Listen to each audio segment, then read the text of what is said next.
Bianca Hernandez, and I'm 24. Okay. And what's brought you to this place at this time? I am meeting a friend. I've spent the last year in grad school in Southern California, and I'm going to see my friend after a long, hard year of grad school. So it's pretty exciting. Did you just arrive up here to Northern California? Yeah, I just got here yesterday, and I'm staying with a relative. So that's how I came to be here. I just kind of said, "Hey, I'm in the Bay," and my friend's like, "Let's get dinner." Are you from here? No, I'm from the Central Valley. Have you spent much time up here before? Kind of.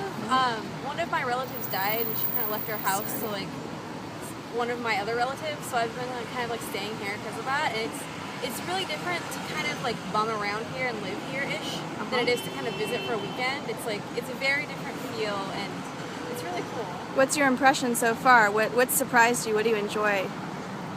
I enjoy people watching. I'm an anthropologist, so I enjoy people watching no matter what.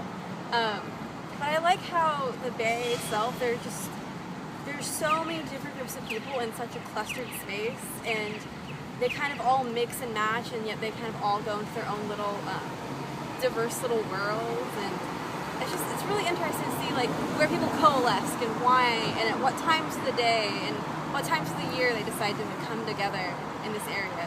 Who are the most interesting people you think you've seen so far? Or the most interesting space for observing people? Spaces? I think this has been really interesting. I think anywhere near transportation, because you get this hub of people coming back and forth for so many different reasons. I was on BART, and some people were for the BART strike, some people were totally against the BART strike, and it was just really interesting to see who was saying what and why, and they were very different classes and just family level. It was just really interesting to see all those different groups coming together and talking about kind of the same things, but in very diverse ways. Were people talking about the BART strike on the BART train? Yeah. How did it come up? I don't know. It was this older group of women, and I guess they've been talking about it. I guess they were in a group together before, so they were together and were still chatting. And they're just well, I know they're going to go on strike again. And then it just came on, and they were just well, I don't think they deserve a raise. They listed all of their reasons why. So where has your work as an anthropologist taken you? I spent the last year at University of Southern California, and I have been going back and forth from Los Angeles to Central Valley filming. And the subject that I was filming was teenage farm workers, because I grew up in Central Valley, and there's tons of ag. We supply a lot of ag to a lot of the world, especially the U.S., and there are farm workers.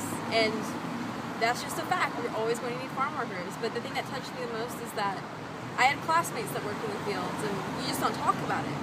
But in class, we learned that, manual labor is bad. It's very low class. You shouldn't do that. But it's a reality for a lot of people, not just the students, but their families. And I think for me, it was why don't we take that step and say, what is your life like? We have documented CEOs of major companies. But these are the people who pick the food that we have to eat. No matter what, we have to have these laborers, and it sucks. There's no way to mechanize some of these processes.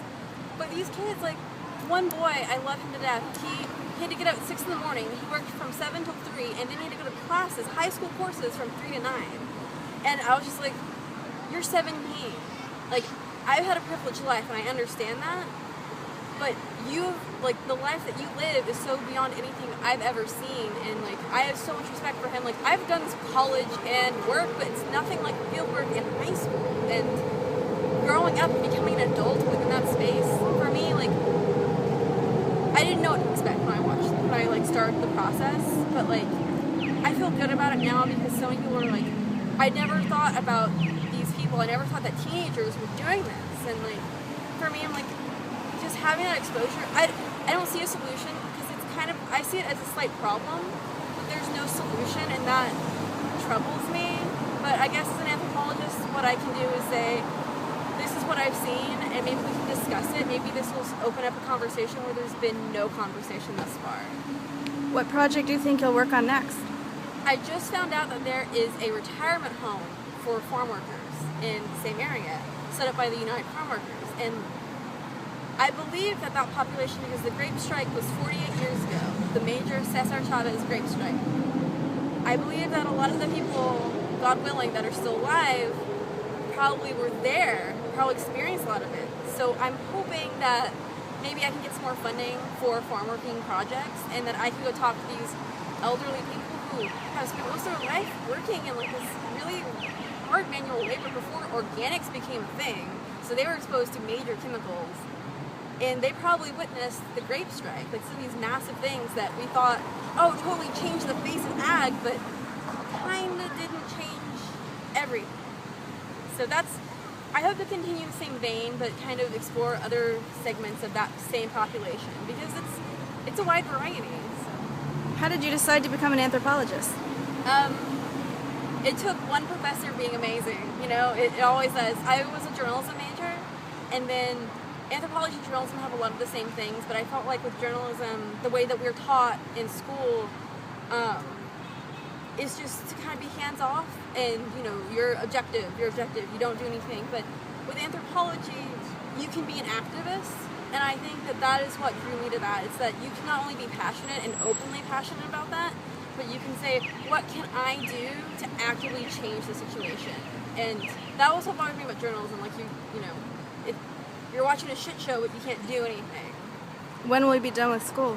I just presented my last thesis defense last week. Congratulations. So I just need to, because it's a film thesis, so I just need to burn my DVDs in like the next 2 weeks and submit them to the board for like the final review. So I'm essentially done.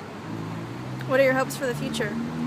I think like anyone, I hope to get a job.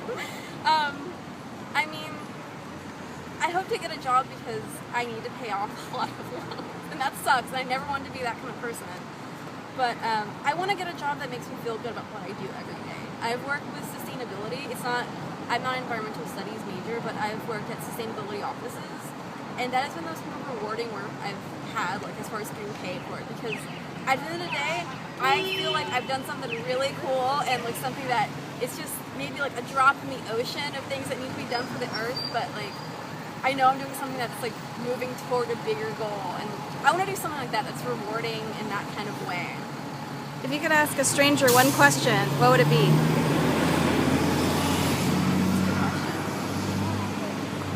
What'd you have for breakfast? What did you have for breakfast? What did I had a sandwich for breakfast. Thanks.